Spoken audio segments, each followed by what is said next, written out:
이제 우리 다 함께 일어나셔서 우리 하나님 말씀 같이 봉독하겠습니다.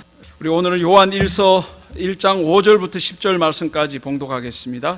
우리가 그에게서 듣고 너희에게 전하는 소식은 이것이니 곧 하나님은 빛이시라.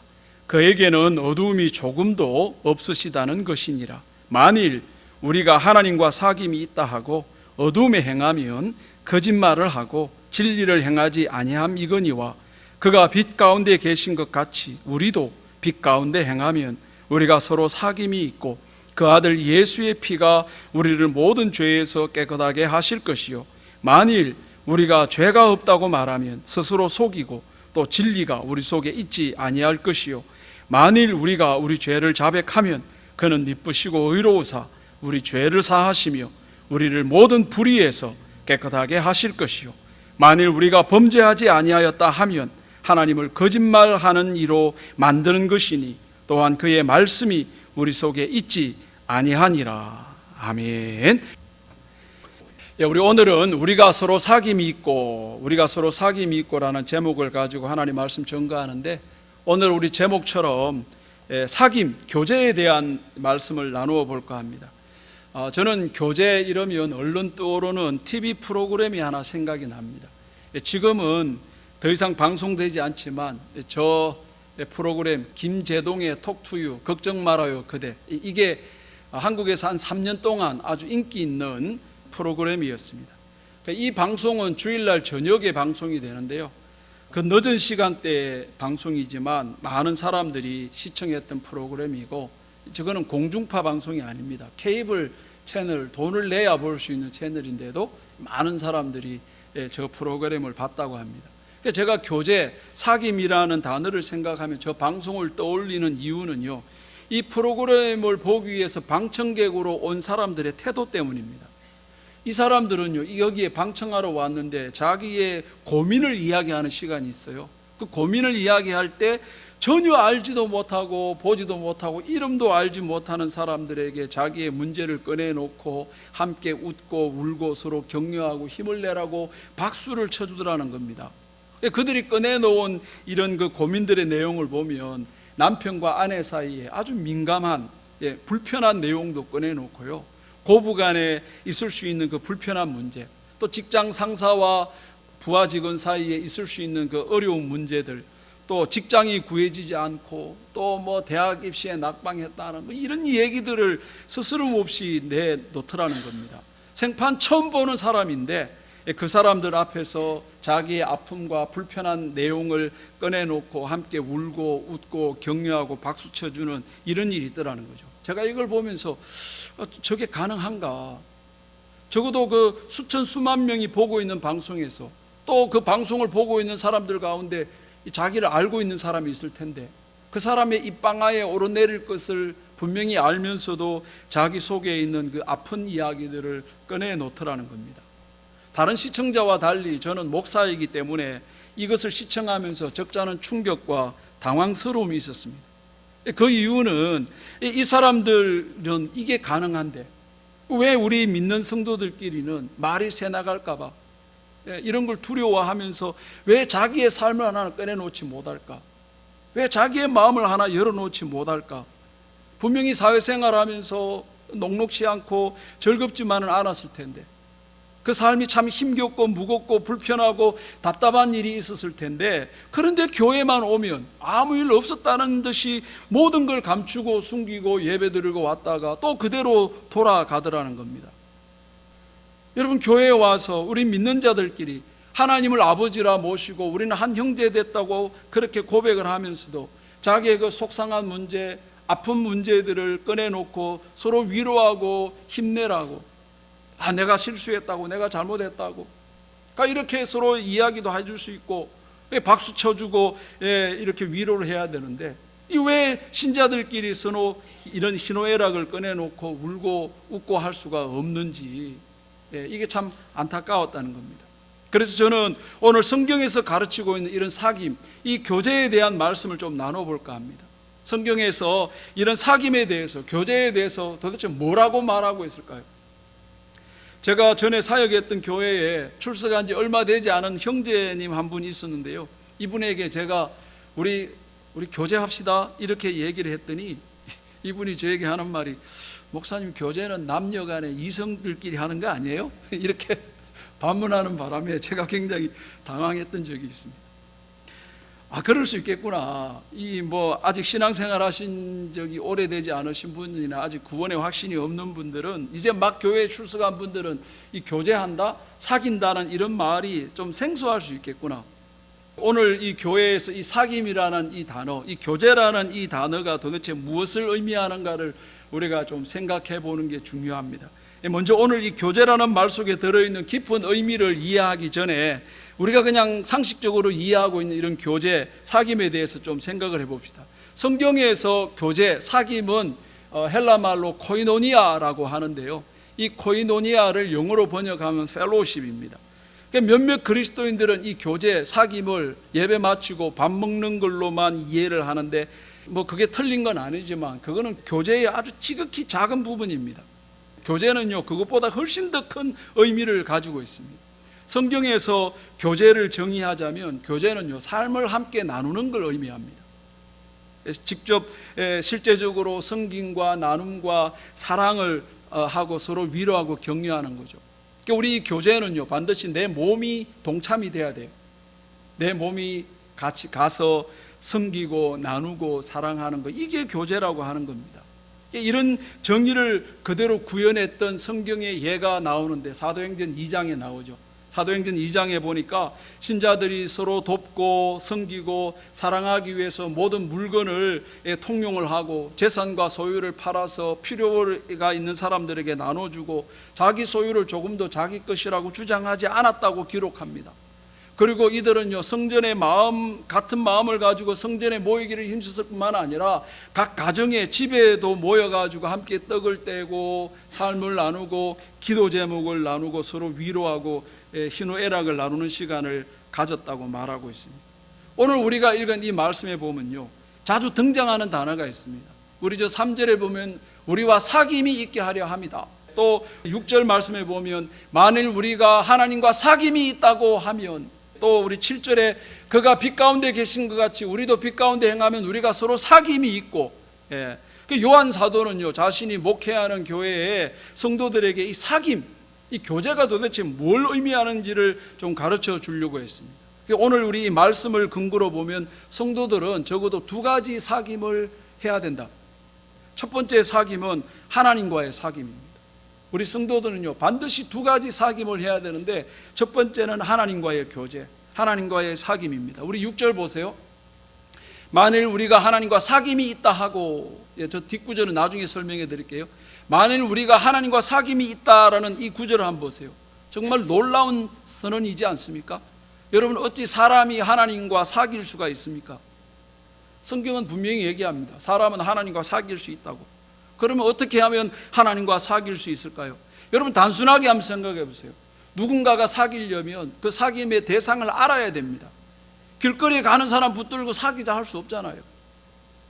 누군가를 사귀려면 그 사람에 대해서 알아가야 됩니다. 그리고 그 사람과 좀 더 관계가 깊어지려고 하면 그 사귐의 대상을 조금씩 더 알아가야 되는 거죠. 여러분, 마찬가지입니다. 하나님과 사귀려면 하나님을 알아야 됩니다. 여러분, 예수 믿은 지 10년 되고 20년 됐는데 하나님에 대해서 잘 모른다? 그건 여러분 하나님과 교제를 못했던 거예요.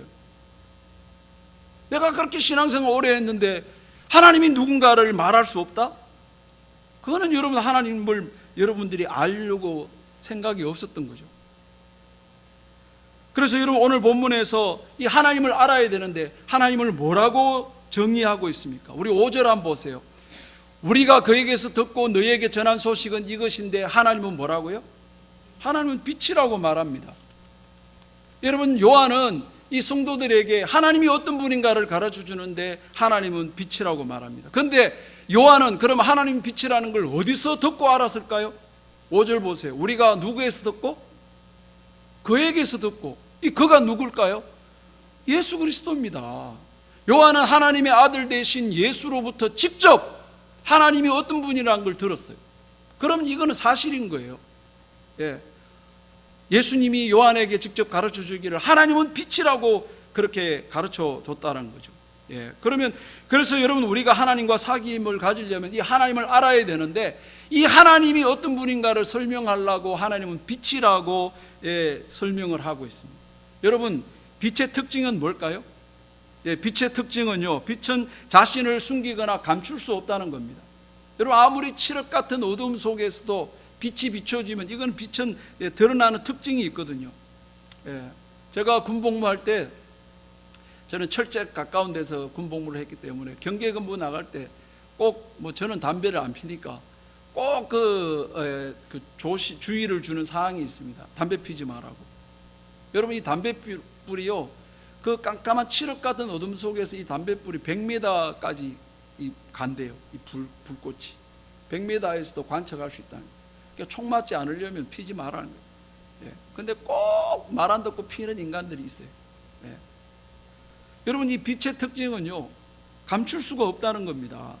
그 하나님은 빛이시라고 할 때 이건 무슨 의미일까요? 하나님은요 자신을 감추고 싶은 생각이 없다는 겁니다.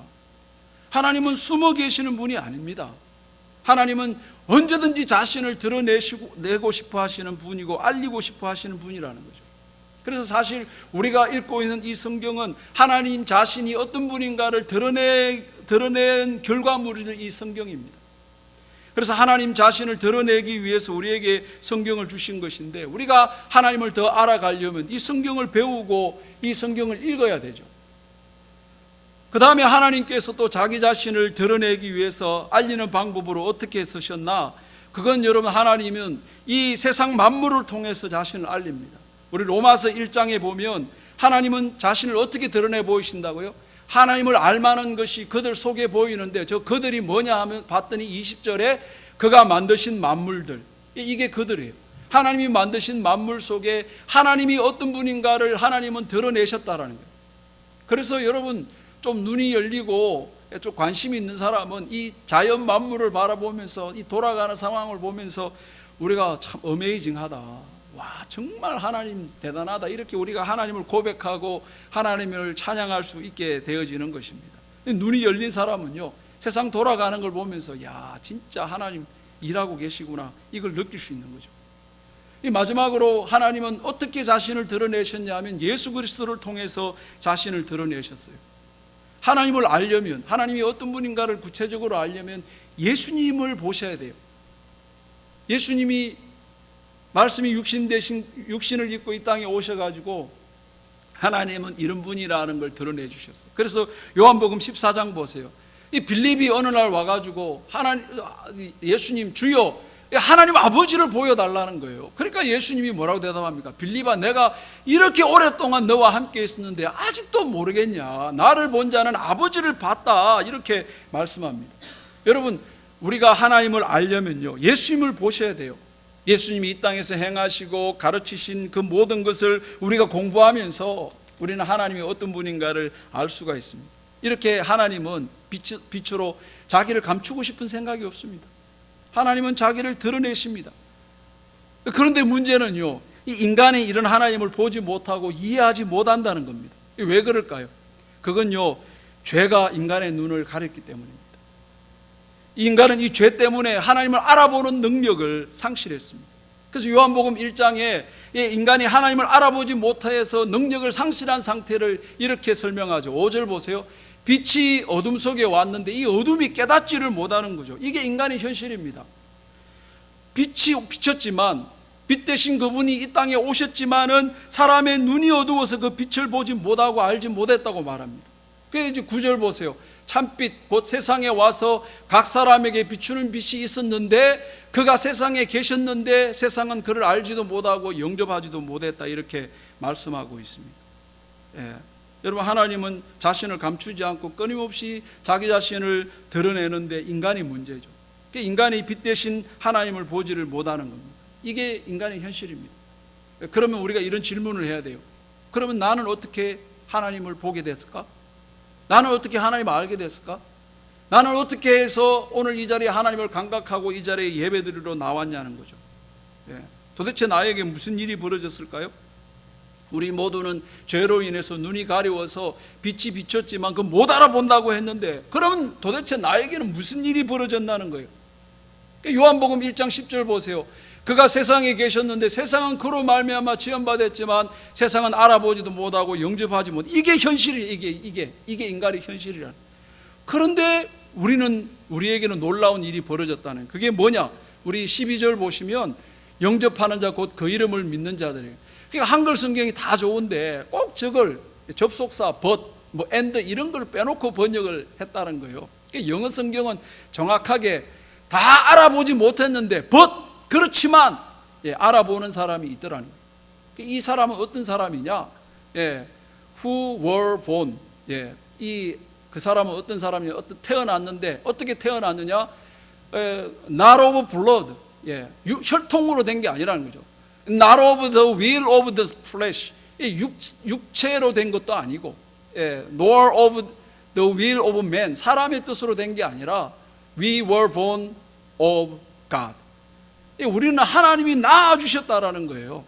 하나님이 낳아주신 사람은요, 하나님을 알아보고 하나님을 감각할 수가 있더라, 이 말씀을 하고 있는 것입니다. 다시 말하면 하나님이 택해 주신 자들이 있더라는 겁니다.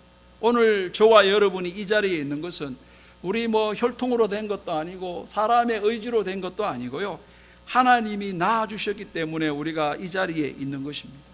이런 자들은요, 하나님을 알 수 있어요. 하나님을 감각할 수 있고 하나님을 믿을 수 있고 깨달을 수 있고, 이 눈이 열린 자들은 하나님의 말씀을 이해할 수가 있게 되는 거죠.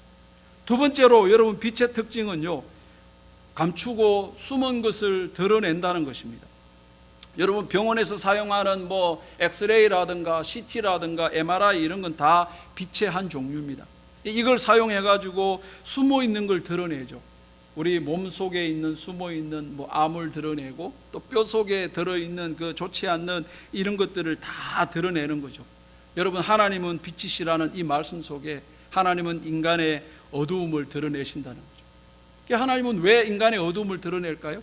우리를 부끄럽게 하고 창피하게 하려고 그럴까요? 그렇지 않습니다. 이 어두운 부분을 드러내서 고치시려고 하는 거죠. 우리를 회복시키려고 하는 겁니다. 우리를 깨끗게 해주려고 그러시는 거죠. 여러분, 상식적으로 생각해 보세요. 환자가 내가 아프다고 얘기하지 않는데 누가 고칠 수 있겠습니까? 그래서 하나님은 우리의 어두움을 드러내시는 거예요. 그게 빛의 기능입니다. 우리 하나님 앞에 나오면 하나님은 우리 속에 있는 이 어두움을 드러내셔가지고 우리를 고치시는 거죠. 사랑하는 성도 여러분, 이 하나님과 우리가 교제를 하기 시작하면요, 하나님은 우리 안에 있는 이 아무리 고질적인 병이라고 하더라도 이 문제를 고치시고 치료하실 수가 있는 것입니다. 그래서 여러분, 우리가 이 빛 대신 하나님과 교제를 하게 되면요, 우리 안에 있는 이런 그 어두운 부분이 사라지게 되는 거죠. 마지막 세 번째로 이 빛의 특징은요, 길을 밝히고 인도한다는 특징이 있습니다. 하나님은 빛이시라고 했을 때 그 뜻은요, 하나님은 우리를 인도한다는 그런 뜻이 있습니다. 여러분, 등대의 기능을 생각해 보세요. 그 칠흑 같은 밤에 배를 인도하지 않습니까? 활주로에 켜져 있는 그 유도등을 보면 빛은 인도하는 특징이 있다는 것을 금방 이해할 수 있을 겁니다. 어두운 밤에 빛을 앞세우지 않으면 사람이든 자동차든 배든 항공기든 위험합니다. 어두운 밤에 빛을 앞세우지 않으면 여러분, 밤길을 갈 수가 없습니다. 이와 같이 빛 대신 하나님을 우리 인생에 내세우지 아니하시면 여러분, 우리는 이 칠흑 같은 어두움을 걸어갈 수가 없는 거예요. 여러분, 빛 대신 하나님을 앞세우면 사람이 밝아지기 시작합니다. 우리가 살아가고 있는 이 시대가 답답하고 어둡고 침울하지만, 그러나 빛 대신 그 하나님을 우리 앞에 앞세우게 되면요, 우리의 인생은 달라지게 되는 겁니다. 우리 하나님을 앞세우면 하나님의 그 빛을 받아가지고 그 삶이 밝고 환해지는 것입니다.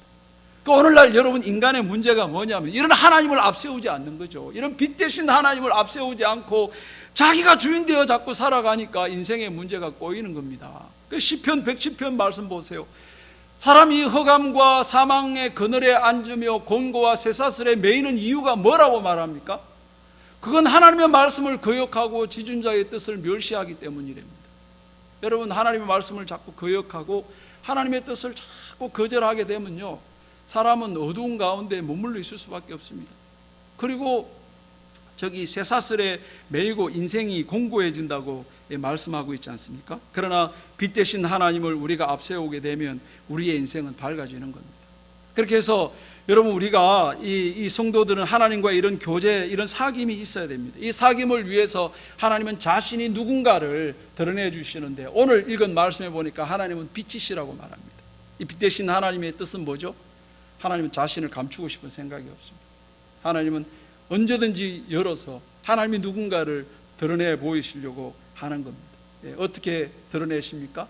이 성경 말씀을 통해 드러내시고, 또 이 자연 만물을 통해서 드러내시고요. 여러분, 정말 하나님을 알고 싶고 하나님이 누군가를 정말 배우고 싶다면요, 그걸 간절히 소망하면 기어가는 개미 한 마리를 통해서도 여러분 하나님이 누군가를 배울 수 있습니다. 스쳐 지나가는 바람을 통해서도 하나님의 그 따뜻한 손길을 느낄 수가 있다고요. 그래서 우리 성도들은요, 첫 번째 이런 하나님과 사귐이 있어야 됩니다. 그 다음에 이 또 다른 사귐에 대해서 요한 사도는 말하고 있는데, 자기가 목회하고 있는 이 교회 성도들에게 두 번째 사귐은요, 하나님과 사귐이 있는 사람은 반드시 저 성도들과의 사귐이 있더라는 겁니다. 우리 6절 말씀 다시 보세요. 만일 우리가 하나님이 사귐이 있다 하고, 또 7절 보세요. 그가 빛 가운데 계신 것 같이 우리도 빛 가운데 행하면, 아까 하나님은 빛이라 그랬잖아요. 하나님과 함께 행하게 되면 우리가 서로 사귐이 있고, 이렇게 말하잖아요. 그러니까 이제 빛 대신 하나님과 사귐이 있는 사람은 이게 어디로 연결된다고요? 성도와 성도 사이에 사귐으로 연결되고 있더라 하는 것입니다. 그래서 여러분, 우리 이 사귐에 대해서 좀 더 자세히 살펴보려고 하는데, 우리 6절에 만일 우리가 하나님과 사귐이 있다 하고 어둠에 행하면 그는 거짓말하는 사람이, 이렇게 말합니다. 자, 하나님이 빛이신데 그 빛 대신 하나님과 사귐이 있다고 하면서 어둠에 행하고 있으면 그건 거짓말하는 거라고 말하고 있죠. 자, 그러면 이걸 물어야 돼요. 그럼 사도 요한이 말했던 저 어둠은 뭘까? 하나님과 사귐이 있다고 어둠에 행하면, 그러면 저 어둠의 정체를 알아야 됩니다. 그 어둠의 정체가 뭘까요? 요한일서 2장 9절 보세요. 빛 가운데 있다고 하면서 저 빛은 누구라고요? 하나님이라고 그랬죠. 하나님과 함께 교제 가운데 있다고 하면서 그 형제를 미워하는 자는 지금까지 어디 있다고요? 어둠에 있다고 말하는 겁니다. 하나님과 사귐이 있다고 하면서 어둠에 있다는 것은 저게 뭡니까? 형제와의 교제를 거절하는 거죠. 그걸 어둠이라고 말하는 겁니다. 10절 보세요. 그의 형제를 사랑하는 자는 빛 가운데 거하여 거리낌이 없지만 형제를 미워하고 이 교제를 거부하는 것은 어둠 속에 있는 자다, 이렇게 말씀하고 있지 않습니까? 그래서 하나님과 사귐이 있다고 하면서 어둠 가운데 있다고 한다는 이 말은, 그 어둠이 뭐냐? 형제를 미워하는 것, 형제와 사귐을 가지지 못하는 것, 이게 어둠 속에 여전히 거하고 있다고 말하고 있는 것입니다. 사도 요한은 하나님과 사귐이 있다는 것은 우리 서로 지체 간에 사귐이 있는 것으로 나타나고 이게 연결이 된다고 말씀하고 있습니다. 그러면 이 성도와 성도 사이의 이 사귐, 이 교제, 이게 어떻게 하는 것이 진짜 참된 교제고 좋은 교제일까? 성경에서 이 교제를 뭐라고 얘기할까? 우리 다시 1장 7절로 돌아가면, 그가 빛 가운데 계신 것 같이 우리도 빛 가운데 행하면 우리 서로 사귐이 있는데, 그 뒤에 아주 충격적인 얘기를 합니다. 뭐에 대한 언급을 하고 있죠? 죄에 대한 얘기를 합니다. 또 8절에 만일 우리가 죄가 없다고 말합니다. 자, 형제 간에 우리 서로 사귐이 있는데 죄에 대한 얘기를 하면서 우리가 죄가 없다고 말하면 속이는 거고, 만일 우리가 죄를 자백하면 우리 죄를 용서하신다고 이렇게 말씀하거든요. 이게 뭘까요? 여러분, 형제와 자매 간의 진정한 사귐은 이 죄를 감추지 않고 숨기지 않고 자기 속에 있는 어두움을, 믿음의 식구들 앞에 자기의 어두움을 드러내는 것을 참된 교제라고 말하고 있는 거예요. 여러분, 교제는 밥 먹고, 그것도 교제죠. 근데 그 교제 속에 내 안에 있는 어두움을 드러내고, 내 안에 있는 죄를 드러내고, 내 안에 있는 답답한 부분들을 드러내라는 거죠. 이게 교제라는 겁니다. 하나님은 빛 안에 들어온 사람들끼리, 너희들끼리 어둠을 감추지 말라는 겁니다. 그래서 8절에 만일 우리가 죄 없다고 말하면, 여러분, 이게 무슨 말일까요? 나는 죄가 없다, 나는 아무 문제 없다라는 거예요. 우리 서로 교제 나누는데 나한테 문제가 있는 게 아니라 네한테 문제가 있다고 얘기하는 겁니다. 나는 아무 문제 없다는 거죠. 나와 너는 수준이 다르다는 거죠. 나는 너와 말 섞기 싫다라는 거죠. 이게 다 어디서 나오는 발상입니까? 다 죄가 없다고 하는 것에서 나오는 거 아닙니까? 나는 흠이 없는데. 그 성도들과 교제가 어려운 게 바로 이거 아닙니까? 나는 아무 문제 없는데 네가 문제라는 것 때문에 교제가 어려운 거잖아요. 그러니까 저렇게 말하는 겁니다. 만일 우리가 죄가 없다고 말하면 스스로 속이는 거고 진리가 우리 속에 없는 거라고 말하죠. 그래서 우리가 서로 사귐이 참된 사귐, 참된 교제가 있으려면 우리 안에 있는 어두운 부분을 드러내라는 겁니다. 그게 교제라고 말하고 있는 것입니다. 그래서 6절에 만일 우리가 하나님과 사귐이 있다 하고 어둠에 행하면, 여러분 형제 자매와 사귐을 거절하고 형제 자매와 함께 교제를 거절하는 이런 것들, 이런 것들은 거짓말을 행하는 것이라고 말씀을 하는 거죠. 그래서 정말 하나님과 사귐이 있는 사람은, 예수님을 진정으로 믿는 사람은 나에게 문제가 있다, 나에게 아픔이 있다, 나에게 이런 약함이 있다, 이런 걸 공동체 앞에서 드러낼 수 있는 것, 이게 참된 교제라고 말하고 있는 겁니다. 그래서 여러분, 하나님을 진짜 만난 사람, 예수님을 진짜 만난 사람들은요, 이 간증을 하는 걸 들어보세요. 여러분, 우리 어디 간증 집회에 가보면 간증하는 사람들의 간증을 들어보면 기가 막히지 않습니까? 자기가 과거에 얼마나 고약한 사람이었고 내가 얼마나 어둠 가운데 살았는지를 그 수많은 사람들, 군중들 앞에서 자기의 허물을 드러내지 않습니까? 어떻게 그럴 수 있을까요? 빛이 들어오니까, 그 빛 대신 하나님이 들어오니까 더 이상 내 안에 있는 이 어둠이 나를 붙잡지 못하도록 이제 떠나보내도록 하는 것이죠. 여러분, 우리 안에 있는 이 허물과 이 약함, 이런 죄를 우리가 형제 자매들에게 공동체 앞에 드러낼 수 있는 이유는 뭘까요? 우리 7절 말씀 보세요. 우리가 이렇게 죄를 드러내면 그 아들 예수의 피가 우리를 모든 죄에서 어떻게 해요? 깨끗하게 해줄 수 있음을 믿으니까.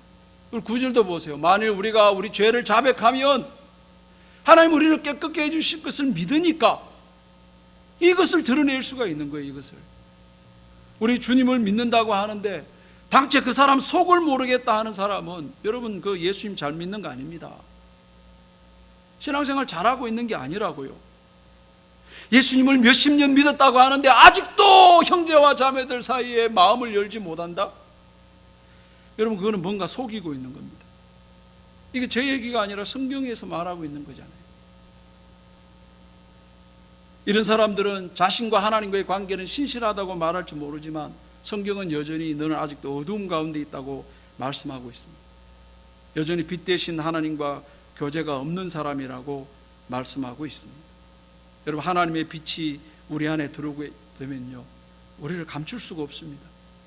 하나님과 사귐이 있으면요, 하나님의 빛이 나 안에 들어오기 때문에 우리 자신의 어두운 부분이 드러나게 되어 있습니다. 그래서 그 빛으로 인해서 내 안에 얼마나 이 어두움이 참혹한 일을 했는가, 이런 것들이 드러나기 때문에 더 이상 그 어두움이 나를 붙잡고 있는 것을 허용하고 싶지가 않는 거죠. 내가 빛 가운데 사는지 아닌지 뭘 보면 알 수 있습니까? 우리는 자꾸 그걸 윤리적으로 도덕적으로 해석하려고 합니다. 내가 빛 가운데 살아가는 것을 거짓말 안 하고 죄 안 짓고 이런 걸로 자꾸 보려고 하는데 성경은 뭐라고 말하죠?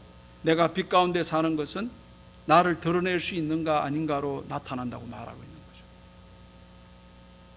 내가 정말 참된 하나님과 교제를 하고 있는 사람이라 한다면 우리를 드러낼 수 있다는 거죠. 그래서 공동체 앞에서 간증할 수가 있는 거예요. 나의 지난 과거의 어두움을 드러내고 자신의 약함을 드러낼 수가 있는 거죠. 제가 전에 사역했던 그 교회에 한 자매님이 어릴 때 그 스텝파더한테 성폭행 당한 거를 온 성도들 앞에 드러내더라고요. 정말 충격을 받았습니다. 어떻게 이걸 얘기할 수가 있지? 근데 더 이상 그 어두움이 자기를 사로잡고 싶게 놔두고 싶지 않으니까 그걸 드러내고 성도들이 함께 붙잡아서 기도해주고 위로해주고 바른 길을 갈 수 있도록 붙잡아주는 그런 교제가 있었던 걸 기억합니다. 여러분, 우리 형제와 자매와 교제 속에서 우리의 어두운 속살, 우리의 죄된 부분을 드러내는 걸 두려워하지 마십시오. 하나님의 빛이 들어온 사람은 내 죄를 드러내고 내 허물을 드러내고 내 약함을 드러내며 내 약점이 잡힐까 봐 두려워하지 않습니다. 여러분, 어떻게 그게 가능할까요? 우리가 죄를 자백하고 고백하면 저는 미쁘시고 의로우사 우리 죄를 사해 주신대요. 우리의 약함을 고쳐주신다고 말하고 있지 않습니까? 그 아들 예수의 피가 우리의 모든 죄를 깨끗게 하실 수 있음을 믿기 때문입니다. 그러면 성경은 왜 이걸 강조할까요? 왜 우리가 서로 죄를 고백하는 걸 강조할까요? 로마서 5장 말씀 보세요. 그러므로 너희 죄를 서로 고백해라. 그러면서 병 낫기를 위해 서로 기도하라는 거죠. 여러분, 이 말씀은요, 우리의 치유와 회복이 어디서 시작이 된다고요? 우리가 서로 죄를 고백하고 우리의 서로 약함을 고백하는 것로부터 병의 치유가 회복이 이루어진다 말씀을 하고 있는 거죠. 우리의 이 고백으로 하나님은 치유와 회복의 역사를 일으키신다고 말씀합니다. 사랑하는 성도 여러분, 이 말씀을 믿고 우리 자신을 엽시다. 여러분, 이게 우리를 치유하는 길이고 우리를 회복하게 하는 것이고 우리가 강건해지는 길입니다. 여러분, 우리 목장에서 나를 드러내고 나를 밝히는 이런 일들을 두려워하지 마시고, 이건 우리를 자유케 하는 일이고 이건 내 속의 어두움을 치료하는 길이고 나를 새롭게 하는 길이라는 것을 믿으시고 우리 성경에서 말하는 그 진정한 교제를 이루어 나갈 수 있는 우리의 삶이 되기를 바랍니다. 이번 한 주간 살아가면서 하나님과 함께 사귐을 가집시다. 하나님은 자기를 드러내십니다. 여러분, 어떻게 하나님과 사귐을 가질 수 있다고요? 하나님은 성경을 통해 자신을 드러내십니다. 하나님이 온 세상 만물을 통해서 드러내십니다. 하나님은 예수 그리스도를 통해서 자신을 드러내십니다.